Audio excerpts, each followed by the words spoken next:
এজন্য আল্লাহ বলেন কুল হুয়াল্লাহু, সবাই বলেন কুল হুয়াল্লাহু আহাদ, মানে এক বা একক। আল্লাহর কোনো শরীক নাই, তার কোনো সাথী নাই, তার কোনো বন্ধু নাই, তার কোনো বাবা নাই, তার কোনো পিতা নাই, তিনি হলেন আহাদ। আহাদ হচ্ছে আল্লাহর চমৎকার একটা নাম। সাইয়েদনা বেলাল রাদিয়াল্লাহু তাআলা আনহুকে ঈমান আনার জন্য অত্যাচার শুরু করা হলো।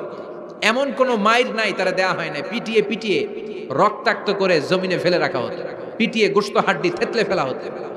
প্রচন্ড মরুভূমির গরম বালুর মধ্যে ওনাকে শুইয়ে রেখে পেটের উপরে পাথর চাপা দেয়া হতো, বলতো এবার জিকির কর লা ইলাহা ইল্লাল্লাহ। বেলাল আর জিকির করতে পারে না, লা ইলাহা ইল্লাল্লাহ শ্বাস বেরোয় না,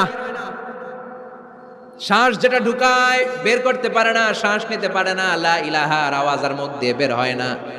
এবার বেলাল ছোট্ট করে আল্লাহরে ডাকে, পড়ে আহাদ। কি পড়ে? আরো জোরে পড়েন। এজন্য আল্লাহ বললেন কুল